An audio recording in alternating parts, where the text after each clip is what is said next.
ನಮಸ್ಕಾರ ಸ್ನೇಹಿತರೆ. ಒಬ್ಬ ಹುಡುಗ ಅವರ ಮನೆ ಮುಂದೆ ಒಂದು ಚಿಕ್ಕ ಗಿಡ ನೆಟ್ಟಿದ್ದ. ಪ್ರತಿದಿನ ಅದಕ್ಕೆ ನೀರು ಹಾಕಬೇಕು ಅಂತ ಗೊತ್ತಿತ್ತು. ಆದರೆ ಇಂದು ಬೇಡ, ನಾಳೆ ಹಾಕೋಣ ಅಂತ ಅಂದ.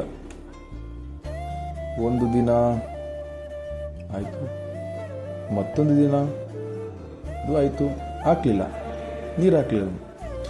ಆದರೂ ಗಿಡ ಬದುಕಿತ್ತು, ಆದರೆ ಮೇಲಕ್ಕೆ ಬೆಳೆಯಲಿಲ್ಲ ಅಷ್ಟೇ. ಅವನಿಗನ್ನಿಸ್ತು, ಇನ್ನೂ ಸಮಯ ಇದೆ, ಹಾಕೋಣ ಬಿಡು ನೀರನ್ನ ಅಂತ ಇದ್ದ. ಆಗ ಒಂದು ದಿನ ಬೆಳಗ್ಗೆ ಅದೇ ಗಿಡ ಒಣಗಿ ಹೋಗಿತ್ತು. ಅವನು ಗಿಡವನ್ನು ಕಳೆದುಕೊಳ್ಳಿಲ್ಲ, ಅವನು ಪ್ರತಿದಿನದ ಒಂದು ದಿನವನ್ನು ಕಳೆದುಕೊಂಡ. ಸಮಯವೂ ಹಾಗೆ, ಪ್ರತಿದಿನ ತಳ್ಳಿದ್ರೆ ಕನಸುಗಳು ನಿಧಾನವಾಗಿ ಸಾಯ್ತವೆ. ಸಮಯ ನೀರಿನಾಗೆ, ಇಂದು ಹಾಕ್ಲೇ ಇಲ್ಲ ಅಂದರೆ, ನೀರು ಹಾಕ್ತಿದ್ರೆ ನಾಳೆ ಗಿಡ ಇರೋದಿಲ್ಲ. ನಿಮ್ಮ ಭವಿಷ್ಯನೂ ಕೂಡ ಹಾಗೆ.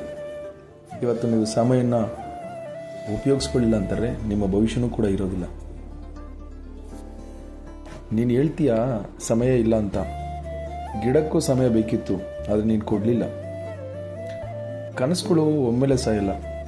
ಪ್ರತಿದಿನ ನೀನು ಹೇಳೋ ನಾಳೆ ಅನ್ನೋ ಒಂದು ಮಾತಿನಿಂದ ಅವು ನಿಧಾನವಾಗಿ ಸಾಯ್ತವೆ.